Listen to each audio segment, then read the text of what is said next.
Hello everyone. What I'm doing here now is, while it's raining and storming, coming out to have a look at the runoff here in the school grounds. You've seen previous videos of the dam area. I'm going to have a close look now while it's raining. It's a little bit softer now, but it has been torrential at stages. So let's have a little look now what's happening to the water movement through the built up area and the natural area of the school. So you can see here water is coming down the paved area. These are bricks paved here, and they come around here behind room 15 and 16, and the water is pooling here. You can see water's coming from both directions, from up there behind the building just there and on this side, and it's going down through this grate just here. Let's go and have a look what's happening over near the dam. So we're at the bottom portion of the dam now, and you can see, compared to our other videos, how the water is coming down the access road, and you can see here what we described before, how the water here is going on either sides of the access road here. So you can see the water here coming down, slowing down as it gets closer to due to gravity. Sediment and rocks have been deposited. You can see the leaf litter and the branches. And then down here, it's really soggy here underfoot, but really clearly this water is making its way here to its lowest point, where this drain is just here. Water I can see is on my left here, and it's on my right, and it's all coming from this area of the school up here. Let's go and have a look now up to the dam and the overflow. I'm going to get the shoes wet. Okay, that's what happens. So we'll go through here. Now you can see the water coming from the overflow of the dam. It's pouring down here compared to this morning's video that I took. Eventually it will settle on the lowest point and eventually infiltrate and percolate through the soil. Let's go up here a bit further. You can see there are three paths for the water here at this point. There's the water coming down the gully, there's water coming down the left-hand side of the road, and there's water coming down the right-hand side of the road as it flows down from the gym on the other side there. This water here has got a cascading effect, and this little section here, which we know, is where the concrete is. So the concrete, it affects it by increasing the flow of the water, and then it creates this sort of backlog here as it hits the more permeable surface where it can infiltrate through to the bottom. So we'll go up here and have a closer look here. Now you can see here the water is coming out of the dam from the natural gully on the left, and you can see it coming down the road with overflow here, bringing with it everything that's in the dam. So we'll come back up here now. It's just easing up a bit.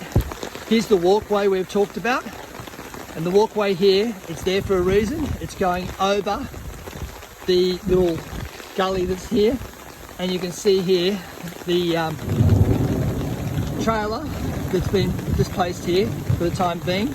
I'll go around the tractor here. You can see the overflow working for the dam, like that. So I come around here like this. So here's the dam filling up. Here it's overflowing through this section here, and here is a perfect example of catchment management in its natural setting. And once again, we start here at the end of the other videos, and you can see here where the water is being pumped out, put back in to reduce algal bloom. So that's all from me in relation to the catchment management here at Northholm Grammar. The couple of things we've learned here: you need to be aware that the hydrosphere works in conjunction with the lithosphere. In this case, the lithosphere is working in conjunction with the hydrosphere because of the slope. Further into the school area where we were before, the built environment controls the movement of the water. All right, that's all from me for the time being. I hope you enjoyed that, and I'll speak to you later. Hello everyone. I started the last clip going towards the dam and walking up the access trail road there. Now I'm going to reverse the walk and going up along the more built environment where it actually manages the flow of water through pathways and drains. Alright, let's have a look what's happening here. So if you look here, we've got water coming down this pathway here. It's going to this drain here. There's water coming down from that ramp there, going to this drain, and there's water coming down from the bush behind there to this drain. So this is one of the higher points here. There's another one down to my left down there where water is gathering, which we looked at in the last clip. So if we come up here, we can see clearly that there's water coming down the pathway here on the left, and there's water coming down that pathway there. Let's have a look up here. Fortunately, some of this water goes into the grass, the soft surface on the left and the right, and it will infiltrate and percolate through the soil. But when you have high volume of water like we're experiencing at the moment, there's an overflow capacity. So if we come around here to the right where it diverges, you can see here where there is pooling of water. There's another grate here where that water is just flowing too quick and it's going over it, and the water's coming down the side here, and there's a bit of a hollow here and there's pooling. And eventually what will happen, this water will drain away, and or if you look at the pavers, it's not concrete bedrock, they'll go through the gaps between the pavers. So you have that effect here of the hydrosphere being affected by the surface along which the water runs. Okay, I'm going to get wet here. Tippy toes through and wet my shoes. Now over here now, we've got another drainage outlet, and this drainage outlet here captures the water that comes down this slope. But as we've said, there's a lot of excess water, so it's going through, and now we have this area here of soft surfaces where the water is just pooling, adding to the moisture supplied to the trees to enable the trees to grow, and so there's quite a bit happening in this space.